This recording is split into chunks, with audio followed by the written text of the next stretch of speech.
A nossa convidada especial de hoje é justamente reconhecida como um dos maiores nomes das artes cênicas do nosso país, Fernanda Montenegro. Uma carreira iniciada em 1945 e construída com seriedade, estudo e aperfeiçoamento constantes, que lhe valeram cerca de uma centena de prêmios e quase uma dezena de comendas no Brasil e no exterior.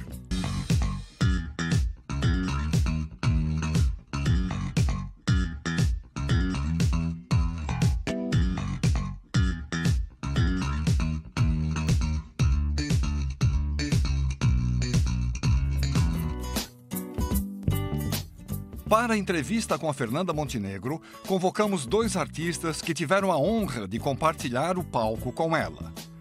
O ator e diretor teatral Sérgio Manberti conheceu a nossa convidada especial ainda na juventude. Final dos anos 50, estudante de teatro, eu assisti Vestir os Nus do TBC.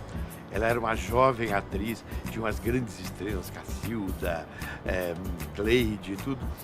Mas nós nos apaixonamos pelo trabalho dela. E aí foi uma amizade que permanece até hoje. E depois, um parentesco que a gente tem italiano, a família dela é da Sardenha, então a gente se chama de primo. Mas trabalhei com ela recentemente, em 2001.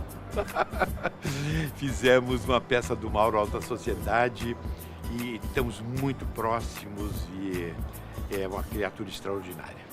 Além do Manberti, contamos com a presença de Celso Nunes, um diretor teatral que trabalhou com a Fernanda em vários espetáculos. Eu a conheci, primeiro de tudo, no Rio, na época do Teatro do Sete, quando ela fazia Mirandolina e eu era aluno da Escola de Arte Dramática. E depois quiseram os fatos que a gente se encontrasse em 1970, quando eu estava fazendo o interrogatório no Estúdio São Pedro. No ano seguinte, ela me chamou para fazer a mesma peça que eu fazia em São Paulo, no Rio, que era o interrogatório do Peter Weiss. Então, pronto, trabalhamos uma vez juntos e continuamos trabalhando sempre que for possível. Ah, primo! Primeiro! Não!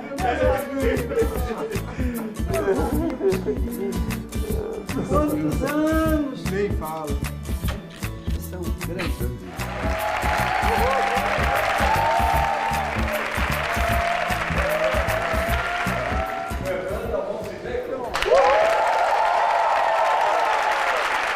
A entrevista da Fernanda Montenegro foi um longo depoimento sobre a sua vida e o teatro brasileiro contemporâneo, que pela sua importância será exibida em duas partes, nesta e na próxima edição do Persona em Foco.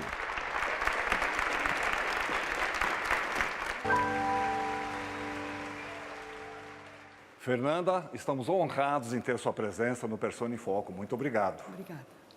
Vamos começar? Vamos lá? Manberti, por favor. Fernanda, Fala, querido. vamos falar de infância. Nossa, mãe.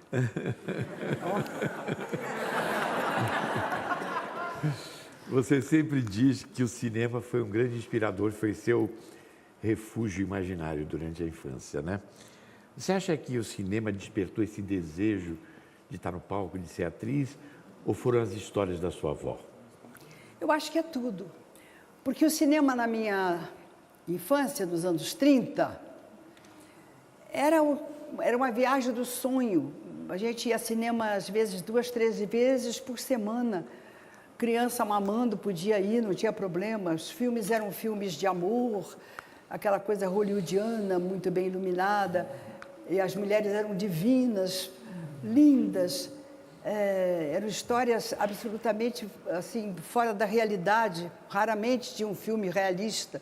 Tudo era no amor, tudo era vai acabar bem. Mesmo cego, paralítico, era ótimo, porque estava se sentindo muito bem. E tinha também essa minha avó, contadora de histórias da carochinha, da terra dela. De onde era a sua avó? Minha avó, por acaso, era da mesma terra. Do meu querido irmão e primo, que é a Sardenha, que é uma ilha que tem lá uma história violenta, uma história lá do arcaico, né? Tem mais de 1000 ruínas do Neolítico, uma coisa que só tem ali, né? Só ali. Uma coisa, grutas, no meio ali do Mediterrâneo. Então vamos para esse período que você está com 15 anos. Tem o MEC, que é Ministério da Educação e Cultura. Não tinha educação sem cultura e Pois não é. tinha cultura sem educação. Pois é. Mas aí foi um grupo de gente que se uniu, né, dentro de um governo de um ditador, né, violento, embora muito aparentemente solícito, irmanado, apaziguado. São essas contradições do país. E esse Capanema, à frente criou o serviço, o Ministério da Educação e Cultura, né? Levou para ajudá-lo, os nomes mais importantes da sua geração. E a Rádio Ministério era uma rádio do Roquete Pinto, que era um educador, um homem de grande cultura, e adquiriu esse canal que ele achava que ia ser para os que vivem em nossa terra pelo progresso do Brasil. Esse era o slogan. E ele cedeu esse canal para o Ministério da Educação e Cultura. E eu tinha, 15 anos, quando eu bati lá por acaso. A gente ouvia em casa, porque italiano ouve ópera, ouve canções. Então lá não foi por razões intelectuais da Rádio Ministério da Educação e Cultura. Lá em casa se ouvia por causa da música do bel canto. Então, nessa época, eles achavam que tinham que formar radialistas de uma forma bastante consistente, porque a rádio seria o maior meio de comunicação do país. Eu penso que eles pensavam que era para sempre.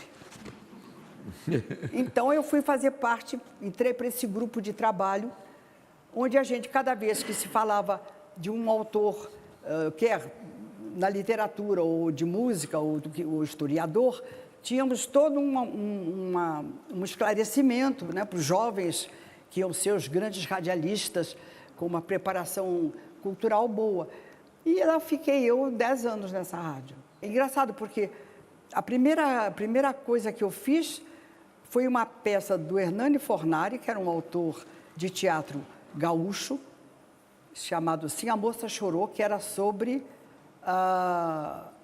o Garibaldi e Anita Garibaldi, né?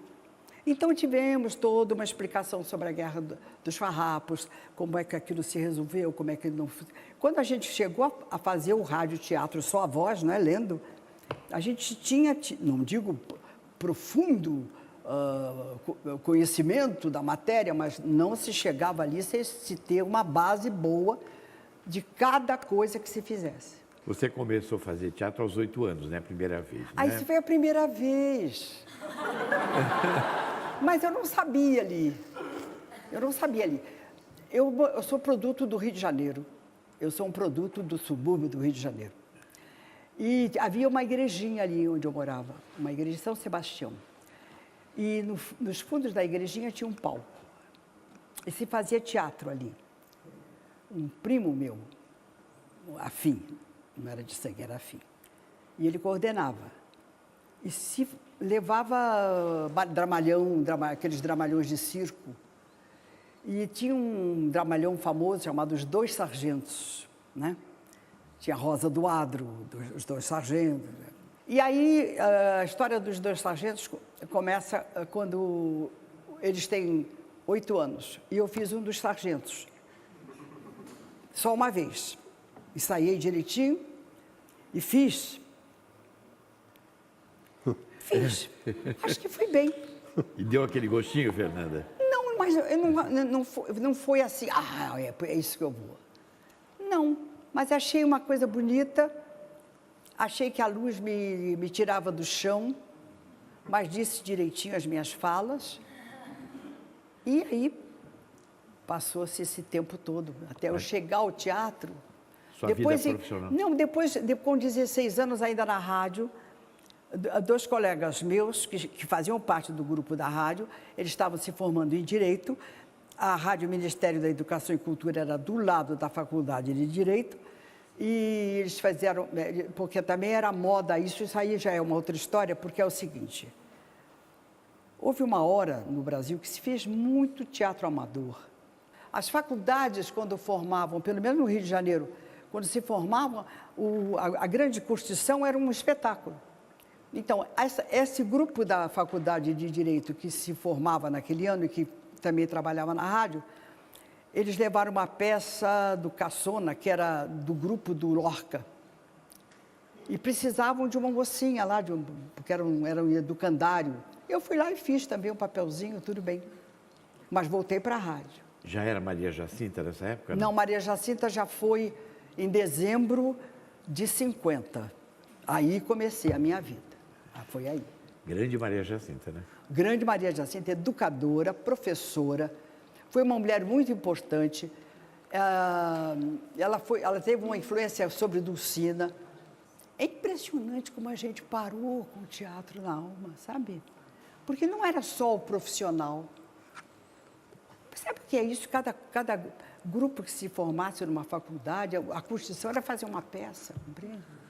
Porque o teatro era vivo, era um teatro latente, sabe? Nós temos vários depoimentos para lhe mostrar.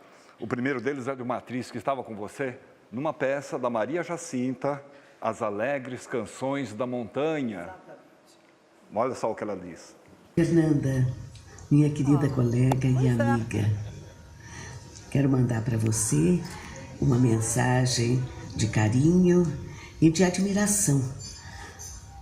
Admiração por você, como a atriz maravilhosa que você é, como a mulher de teatro. Muito obrigada. Com esta grandeza, sempre batalhando, sempre trabalhando em benefício da nossa categoria. Você que sempre está dando orgulho para nós, como artistas, como atrizes. E como não lembrar, Fernanda, de 1950, quando nós, ainda jovens, iniciávamos a nossa carreira.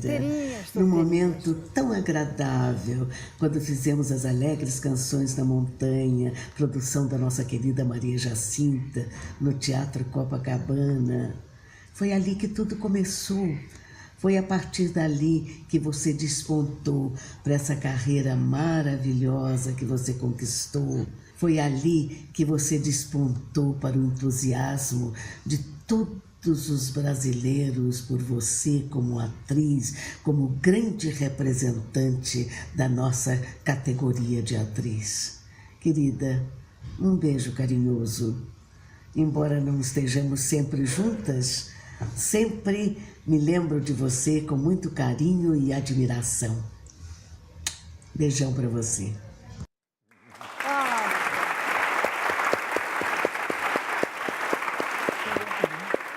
Eu digo a mesma coisa da Anissete, a mesma coisa. E ela já tinha feito uma estreia com Dulcina, eu acho que foi Filha de Ório. E depois nós nos encontramos com a Maria Jacinta, e esse grupo ali, Fernando está do lado, foi quando a gente começou a se encontrar realmente, começamos a namorar, foi aí nesse espetáculo. Foi o começo de uma rodada que a gente não sabia que ia dar em alguma coisa. Como é que você viu o advento da televisão na vida cultural do nosso país, dessa época e talvez no decorrer desse processo todo? Como o teatro estava ainda vivo, nessa peça As Alegres Canções das Montanhas, durou 8 dias, foi um fracasso clamoroso. Só os nossos parentes foram ver. Era dezembro, no Teatro Copacabana, dentro daquele hotel, Arque-Hotel, tá entendendo? Mas meu papel era pequeno, é talvez o menor papel do grupo. E Fernando também, o papel do Fernando. Fernando também teve uma crítica muito interessante, dado o tamanho do papel, mas, enfim, falaram muito bem de mim e de Fernando. Mas, no meu caso, o Chateaubriand tinha já estreado a Tupi aqui de São Paulo, acho que 1 mês ou 2 antes, e estava acabando de estrear também no Rio de Janeiro, que ninguém sabia direito o que era aquilo, porque ele trouxe uns aparelhos e botou nas praças, para a gente ver o que é esse fenômeno da TV. E aí foram me chamar para eu fazer um esquete, em janeiro já de 51. E já no segundo esquete me contrataram. E eles, vejam bem, fizeram 2 programações de teatro. Retrospectiva do Teatro Universal e retrospectiva do Teatro Brasileiro. Retrospectiva do Teatro Universal. Antígona. Eu. Me chamaram para Antígona. Eu fiz Antígona, eu fiz Cornéio, eu fiz Plauto. Vai dizendo. Isso era na televisão, gente. E do teatro brasileiro, a retrospectiva começou com os versos do Anchieta e vieram pelo caminho afora até Silveira Sampaio, se não me engano. Isso durante 2 anos, trabalhamos muito. E isso começou a ser a programação da casa. A televisão, para mim, foi mal ou bem um roteiro a seguir. E comecei, a partir daí, a ter que me enfronhar realmente numa certa literatura de dramaturgia para poder dar conta daqueles empenhos. Dama das Camélias, Romeu e Julieta, fiz Romeu e Julieta. Fiz coisas impensáveis. Se bem ou mal, não interessa. Fiz, né? Tem um fato curioso que, com o fechamento dos cassinos, muitos artistas que trabalhavam nos cassinos na Praça Tiradentes acabaram indo para a televisão. Queria que você abordasse um pouquinho isso. O Rio de Janeiro fervia, não é? E o espetáculo era a sensação das noites do Rio de Janeiro. E como tinham fechado o cassino em 45, havia uma espécie de gente com talento na noite, não é? E a Tupi chamou essas pessoas todas. Então, a Tupi de São Paulo veio mais do rádio, porque São Paulo, nessa época, não tinha uma presença teatral importante. Era Rio de Janeiro, que viajava pelo Brasil inteiro e supria. O teatro, tinha Nino Nello aqui, mas que era ligado à colônia italiana, né? E só a partir de 48 foi que o TBC se tornou profissional, vindo de um grupo de amadores da alta sociedade paulista. E aí, então, a televisão também absorveu esse mundo todo do dito musical, que não chamava musical, chamava teatro e revista, né? E também os comediantes da Cinelândia. Era muito encantador, sabe? E se vivia, o que não acontece hoje. Se vivia do teatro. O ator, o diretor, mesmo o autor, o encenador, o diretor, como chamavam na época, podia pagar colher de filho, botar comida na mesa, comprar roupa, presente de Natal. Isso hoje em dia acabou também. Hoje em dia não se vive mais de teatro. Não se vive mais. Fernanda, Celso, Sérgio, a gente tem um pequeno intervalo agora. Voltamos na sequência com o Persona em Foco de hoje, tá?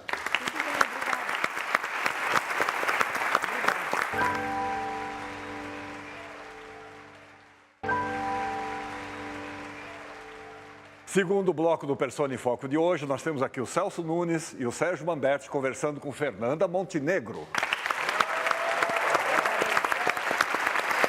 Podemos voltar um pouquinho, falar um pouco assim, em que medida a dramaturgia mundial influencia a TV brasileira? Como que se faz esse teleteatro que tem uma expansão incrível dentro do país, da sociedade? E como é que começa esse trabalho seu com Sérgio Brito?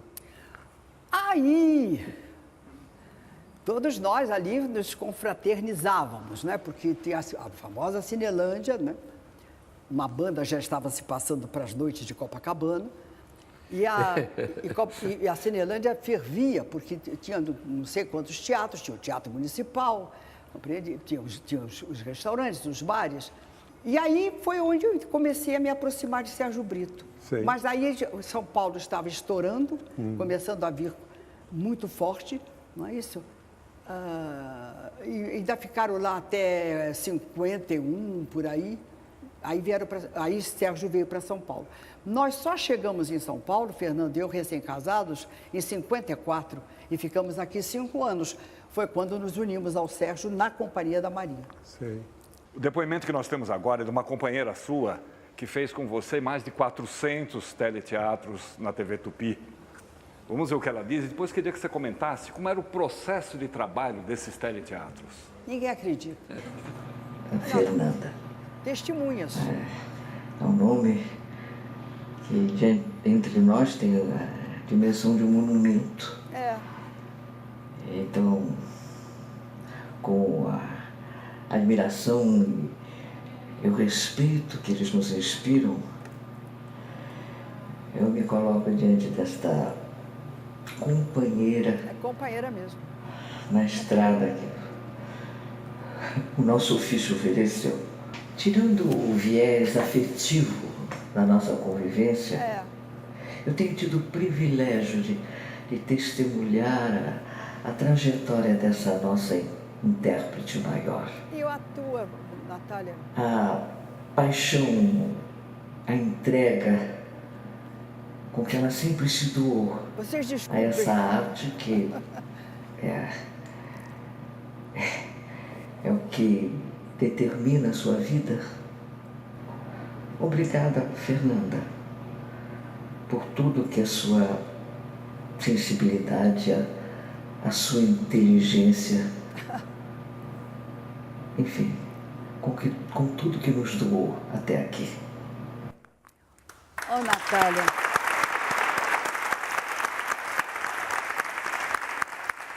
Natália fez... É público. Eu vou fazer 89 em outubro, ela fez 89 domingo. E nos falamos segunda. E eu disse para ela, Natália, nós somos a nossa memória. Porque como a gente se conhece desde 56, 55, no TBC, porque quando o Vanou entrou, ele fez o seguinte, o Vanou foi ao Rio de Janeiro, contratou toda uma geração, que é a minha, e aqui em São Paulo ele contratou também toda a geração que era minha. E foi quando a Natália veio para o TBC e começamos então uma amizade, um trabalho em comum, e aí apareceu, tínhamos dificuldades, embora no TBC, mas já estava em crise econômica, a gente ganhava muito pouco, a gente vivia em pensões horrendas, não tínhamos nada dessa viagem aristocrática do TBC, porque isso já tinha passado. E aí, para a gente comer melhor, começamos assim, a procurar na televisão.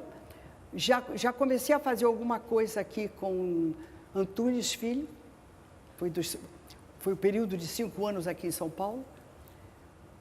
E começamos a ir ao Rio de Janeiro para fazer o teleteatro por semana. O Douglas, que era o avião, levava 3 horas. E a gente trabalhava à tarde, ensaiava teatro no TBC, fazíamos a peça à noite, de madrugada ensaiávamos religiosamente 4 horas a televisão, aí dormíamos até meio-dia, comíamos alguma coisa, novamente ensaio, novamente o espetáculo, novamente o ensaio da televisão. Domingo, terminado o espetáculo, íamos para o aeroporto, tomávamos o Douglas, chegávamos 4 para 5 horas no Rio de Janeiro, fazíamos a primeira apresentação lá pelas 9 horas para a equipe da TV, depois repetíamos para poder consertar certas coisas, almoçávamos, fazíamos mais um ensaio entre nós.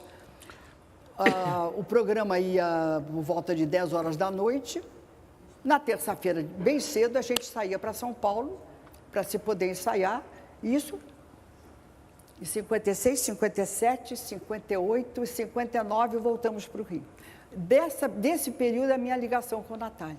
Eu vou te pedir que fale um pouquinho assim do teu encontro com Gianni Ratto, já casada com Fernando Torres. Como é que isso acontece e que importância esse encontro teve para você? Nesses 5 anos que passamos em São Paulo, do ponto de vista de conforto, de moradia, de alimentação, foi péssimo. Mas do ponto de vista de encontros humanos e artísticos, foram os melhores anos das nossas vidas. E o Ítalo sempre dizia o seguinte: éramos felizes e sabíamos. Vim aqui, Fernando, eu, na companhia de Madame Morinot, uma atriz francesa, de uma preparação de atriz clássica, poderosa, e houve uma desavença lá entre o empresário e ela. O teatro também em Copacabana pegou fogo, tivemos que começar a viajar, viemos para São Paulo para 3 meses, eu acho, 3 ou 4 meses.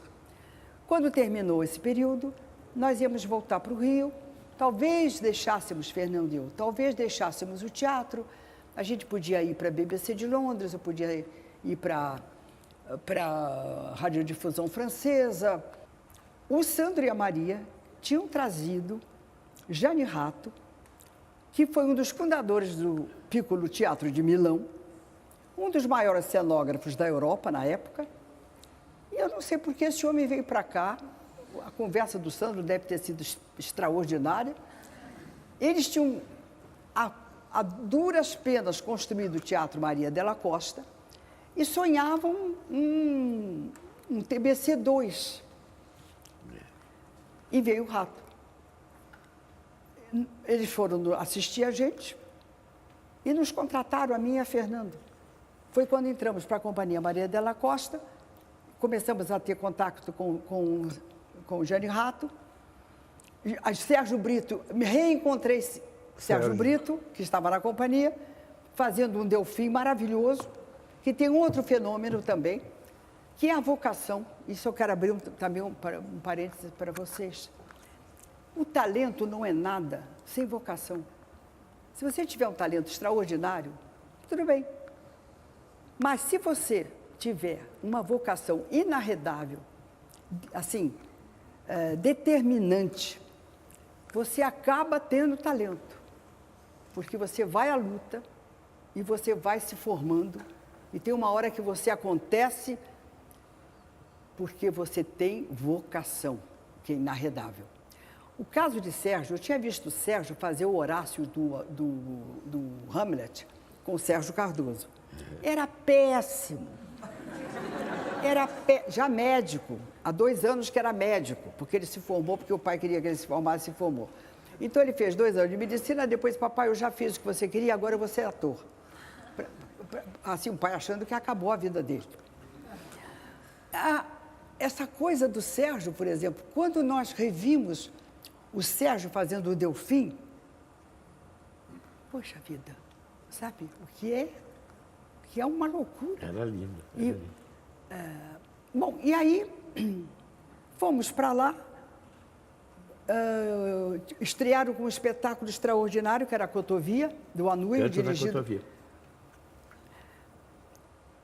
E houve a Maria muito cansada, esgotada.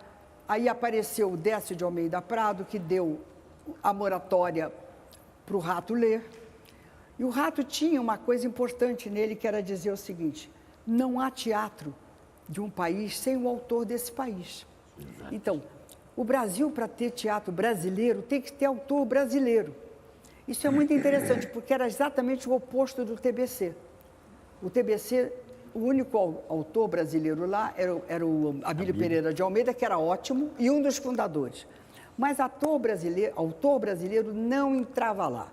Fernanda, a moratória Teatro Maria della Costa, nós temos depoimento de 2 pessoas que participaram desse trabalho.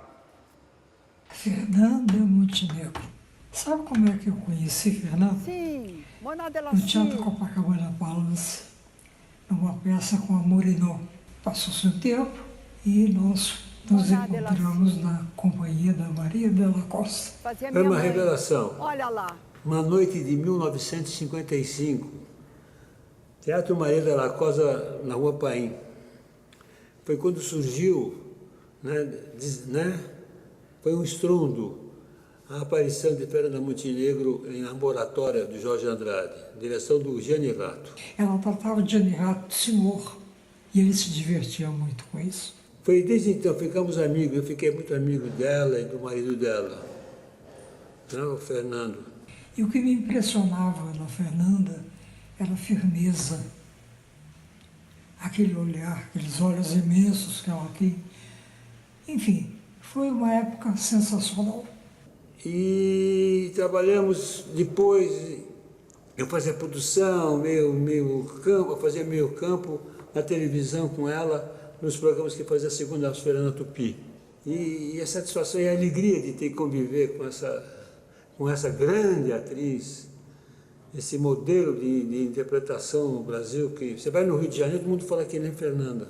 A imitação dos atores, vai tudo que nem Fernanda, né? É um escândalo, é maravilhosa ela. Ela tem esse dom de marcar, ela marca. Fernanda, amada, um beijo imenso para você. Muitas saudades.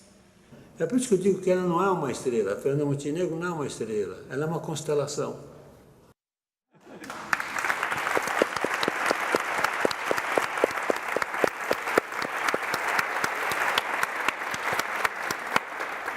Antônio, querido, meu amigo, meu irmão, naqueles 5 anos de São Paulo, a gente se fez. Foram anos fundamentais nas nossas vidas. Nós nos entrosamos como uma família eterna. Eu, quando vejo você, Antônio, eu vejo o meu sangue, sabia? Tenho um grande amor por você, um grande respeito pelo homem de teatro que você é. Pelo homem esquisito que você é. Que coisa. Flávio Rangel também está nisso. Manuel Carlos está nisso. Nossa, nós formamos um grupo de trabalho, a gente saía pelas madrugadas conversando ali no jardim ali da biblioteca, aqui em São Paulo. A gente ia mudar o mundo, a gente ia fazer coisas incríveis. Estamos vivos ainda, graças a Deus. A gente ainda pode se olhar e se amar. Muito obrigada.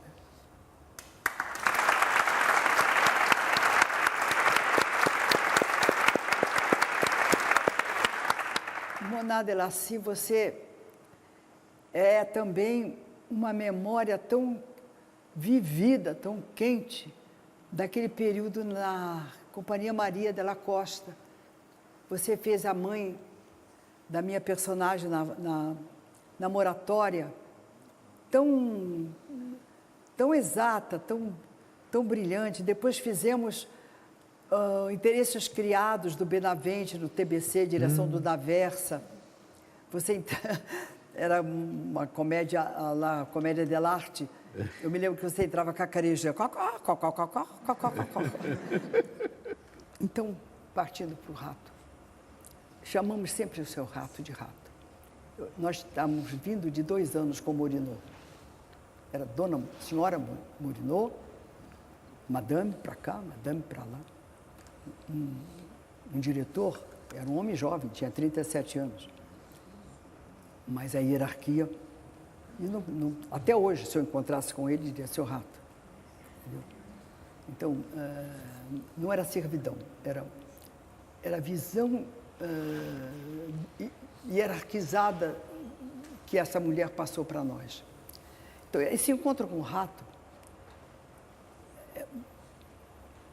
ele era duro, difícil, exigente. A gente só sabia que ele estava bem diante da cena, raramente uma palavra de conforto, passava para outra cena. Era algo numa verticalidade assim, exaustiva, mas que a gente, sabe, era coisa nova. Eram 2 meses de mesa, em torno da mesa, discutindo os personagens, disséssemos a bobagem que quiséssemos dizer, tivéssemos de volta um coice que tivesse que dar, compreende? Mas eu devo a ele, se é que eu tenho alguma uma cerimônia religiosa em torno de um texto, a ele. Então, essa chegada ao Gianni Rato, com quem nós trabalhamos de 59 a 64, foram anos de muito trabalho, porque comíamos da TV no Grande Teatro, que também nós fizemos de 56, porque na verdade começamos com o Antunes aqui em São Paulo. Então, quando fomos para o Rio de Janeiro, já foi o nosso grupo, porque formamos o nosso teatro, o Teatro dos Sete. Aí já forma o Teatro dos Sete. Aí já era o Teatro dos Sete a partir de 59. A partir de 59. E o Teatro Municipal do Rio de Janeiro foi o último espetáculo apresentado no Teatro Municipal do Rio de Janeiro, que é o maior teatro desse país, que tem 2.300 lugares, eu acho. Nós temos mais um intervalinho agora, você já sabe que é bem rápido. Voltamos na sequência com o Persona em Foco.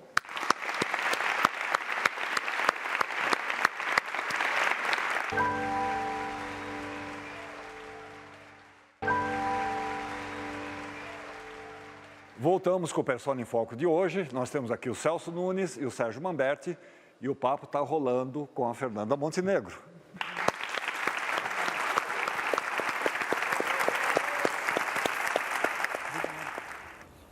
Tudo tem começo, tudo tem fim, né, Fernanda?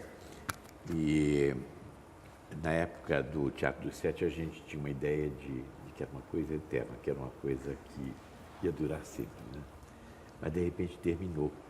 Como é que foi, dentro das circunstâncias, que a gente, de uma certa maneira, até pode imaginar que o Teatro dos Sete, de uma maneira, se desfez nesse momento, num determinado momento, depois de praticamente 7 anos? Nós tínhamos acabado de estrear O Beijo no Asfalto de Nelson Rodrigues, no Teatro Ginástico, para o qual nós pagávamos 30% do bruto da bilheteria. 7 meses depois de tomar posse, o Jânio renuncia. O Rio de Janeiro, embora não sendo mais capital, ainda tinha a sua presença absoluta no país. E o Rio virou uma guerra, uma praça de guerra. Gás lacrimogênio, diabo 4, uma coisa violenta, cavalaria. A embaixada americana era perto do teatro, então não tinha como se fazer isso. Aí tinha o Teatro da Maison de France, que era um pouco adiante, a 8% do líquido. Era uma companhia grande. Então se propôs passar do ginástico, assim que acalmasse, porque ia acalmar o Brasil, ia acalmar. Mas haveria que ter haveria a obrigação de cortar pelo espaço do palco, se não me engano, não sei se meio metro de um painel do fundo. E eu respeito isso no Rato. Eu estou narrando o fato que determinou certa crise. Mas ele, como um artista puro, e a gente sabia que era, ele tinha todo o direito de dizer: não corto nada do meu cenário. Mas daí, como é que nós ficamos? Não sei, não corto. Meu cenário, o painel do fundo, não corta. Então paramos. Só que o elenco era contratado por ano, um elenco enorme. Paramos para saber o que a gente ia fazer. Então vamos fazer outra peça. Então vamos nos endividar mais ainda. E vamos nos endividar mais ainda, né? Aí fizemos Festival de Comédia, um Cervantes, um Molière e um Martins Pena. Portanto, lindo. Não foi um espetáculo, foram 13 espetáculos, né? Com o elenco que nós tínhamos. Mas a crise política era terrível. Foi lá no Maison, né? Na Maison. E fizemos. Aí começamos a ter um sufoco econômico enorme, porque nós éramos empresários de nós mesmos. A coisa foi indo, né? Nós aí viajamos, ainda fiz O Homem, a Besta e a Virtude, do Pirandello. Aí nós vimos que não podíamos continuar. E tivemos uma conversa muito clara. E eu também acho uma coisa. Eu acho que todo grupo tem que se formar, tem que se experimentar, tem que se afirmar, mas tem uma hora que se esgota. É tudo previsível. Tem uma hora que, com coragem, a gente tem que tomar rumo e se juntar a novas pessoas, a novas ideias, se arriscar novamente.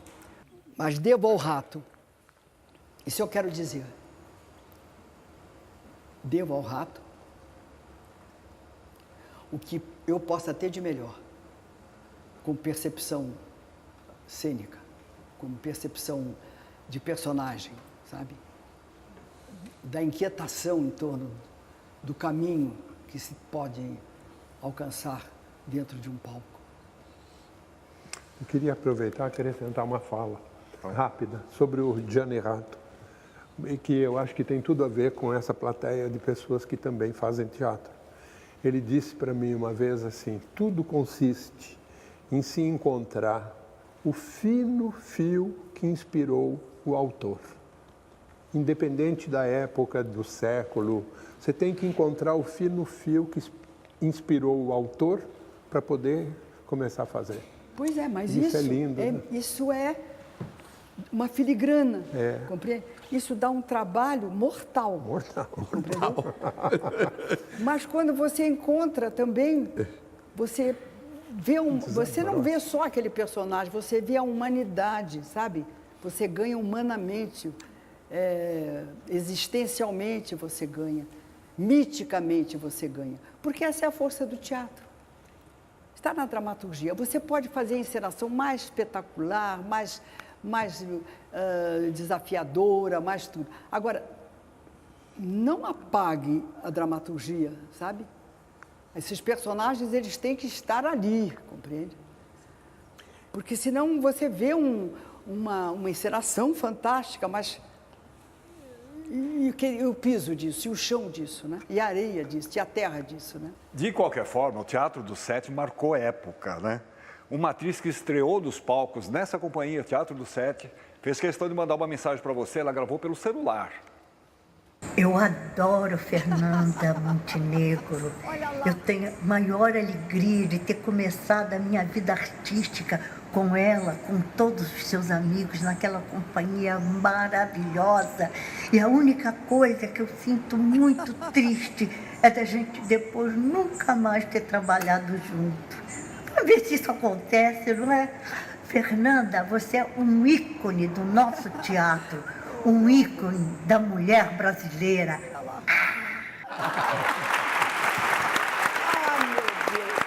Meu Deus.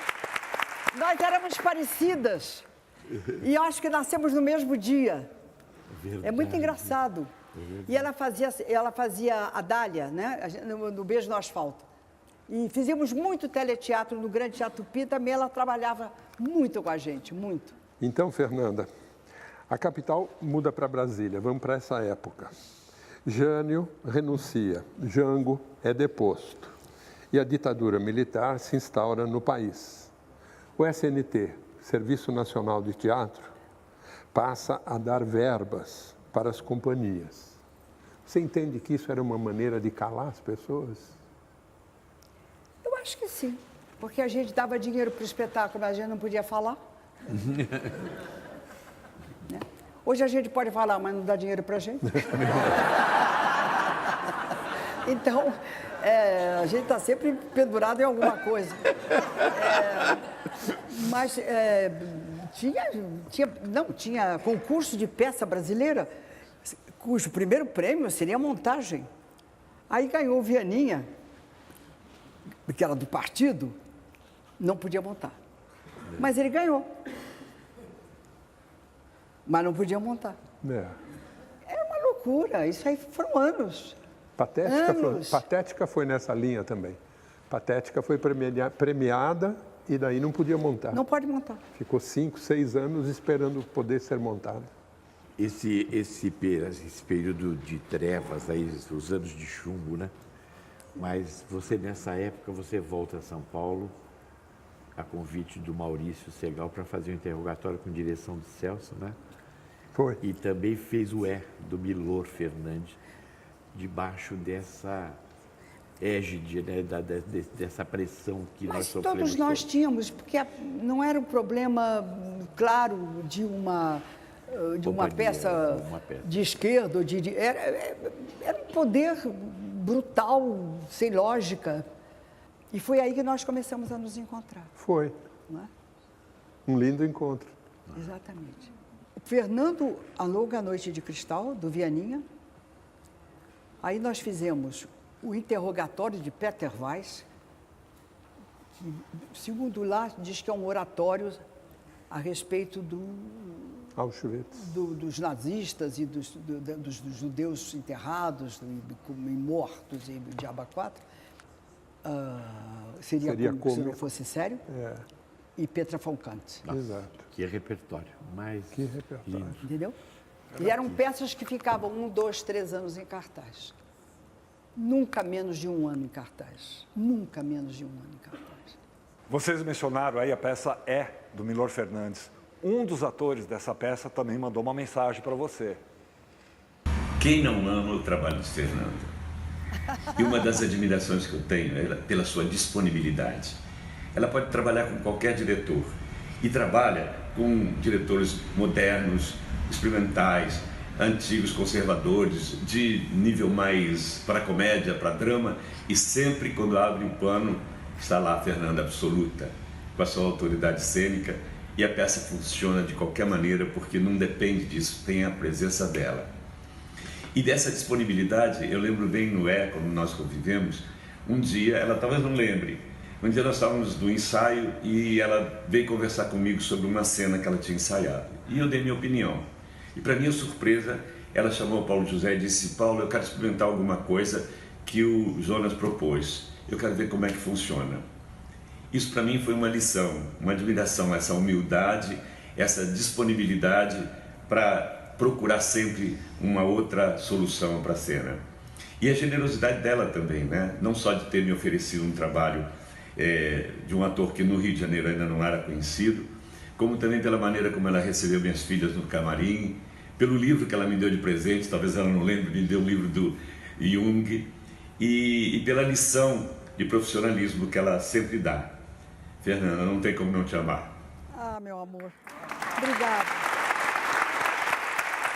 Obrigada. Foram 4 anos.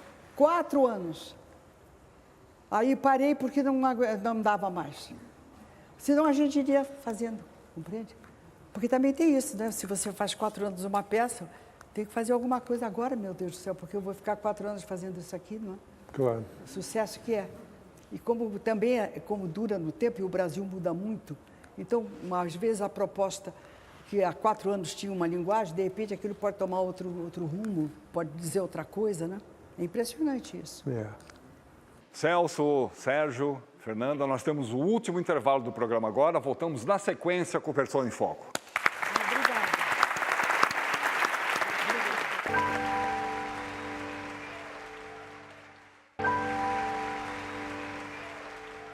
Vamos ao último bloco do Persona em Foco de hoje. O Sérgio Manberti e o Celso Nunes estão explorando as ideias, os conceitos, as reflexões de Fernanda Montenegro.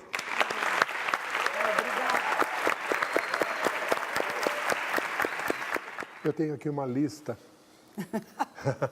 A gente não acaba hoje. de espetáculos incríveis que você fez, não é? Então vou ler e te fazer uma pergunta ao final.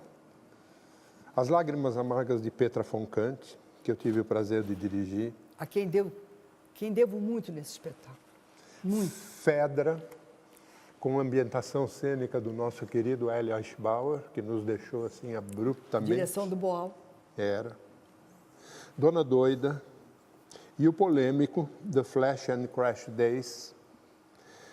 Então, eu queria que você falasse um pouco desse teu encontro com o Gerald, porque eu também me lembro que, um pouco a partir dessa experiência, eu ouvi ou li em algum lugar, ou ouvi algum comentário seu, de que a partir dessa experiência, aquele teatro de montar personagem, biotipo, procurar, enfim, essa coisa mais convencional, parece que mostrou para você ali que tinha um caminho também um pouco diferente do teatro tradicional, como a gente vem falando, e até esse período fazendo. Será que eu estou enganado com esse seu momento?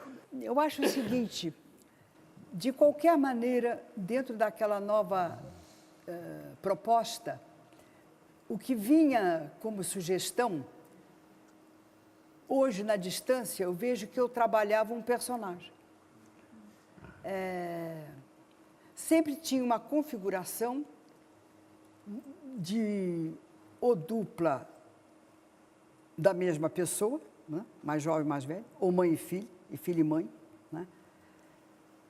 E, no fundo, eu levei um bom tempo para dominar aquela linguagem. E hoje, como hoje, foi uma experiência fora de uma não tão tradicional impostação de espetáculo que eu vinha fazendo pela vida. Agora, é um método louco, violento, mas extremamente convidativo, sabe? E vai nascendo de propostas, mas, de qualquer maneira, na distância, eu vejo que tanto eu quanto a Fernandinha, nós criamos duas entidades que talvez não tivessem o verbo explícito, mas estava completamente entrosado dentro do nosso jogo. Fernanda, diretamente de Nova York, Gerald Thomas gravou um depoimento pelo Skype para mandar para você. Um depoimento veemente, hein? Nossa. Fernanda, toda vez que eu penso em você, que são várias vezes por dia, eu fico comovido, não tem como não me comover. Não é só pensar em Flash and Crash Days, porque você toma conta da minha vida. Quando você veio ver o Dilúvio, agora em dezembro passado, e a gente teve aquela conversa enorme no camarim, como todas as outras conversas, a gente volta no tempo, a gente viaja. E é claro que o Flash and Crash foi o ponto que nos uniu durante 4 anos de viagem pelo mundo, aqui em Nova York, o Lincoln Center e tal. É uma peça que exigiu de você e de mim uma colaboração tão estranha, linda, uma coisa mágica e mímica ao mesmo tempo, uma cumplicidade única, e você topou. E o segundo espetáculo foi você, mãe, e a Fernanda Torres, filha, e aquilo só podia acontecer com 2 pessoas de verdade. Você é uma pessoa de verdade. E o teatro não tem tanta gente de verdade assim. E você é uma pessoa de verdade. Como é que eu explico isso? Da mesma maneira que eu tento explicar que nós de teatro vemos o cenário pelas costas, a gente vê o sarrafo segurando aquela coisa e o público vê aquela coisa de frente, toda bonitinha e tal. A gente não vê ninguém e a gente dá tudo, a gente joga. E você continua sendo essa pessoa de verdade, que é uma coisa tão emocionante, tão difícil. Você sai do palco e pergunta para cada para cada pessoa, dos contra-regras aos atores principais: e aí, meu filho, tudo bem com você? E toda noite é assim. Isso é muito comovente. Um beijo, minha sogra eterna. Eu amo você.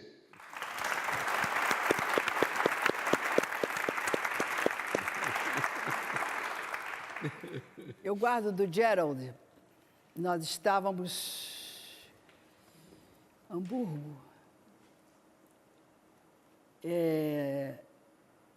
Estavam ensaiando uma segunda peça, nós tínhamos estreado o Flash, tinha sido um sucesso maluco. E, estranhamente, me disseram de ouvir que era o alemão, quando gosta, ele bate com os pés junto. Eu sei que foi um sapateado maluco e tal. Houve um ensaio geral da segunda peça, que ia ser apresentada, e a cadeira, naturalmente, uma cadeira alemã, ela funciona eletronicamente. Então, eu levantei, e quando fui sentar, a cadeira tinha levantado o assento e eu caí. Quando acabou o ensaio, né, eu disse, olha, é o seguinte, eu não estou conseguindo nem respirar. Eu preciso de um socorro. Então, o Gerald me leva para o hospital. E nós ficamos lá uma madrugada inteira.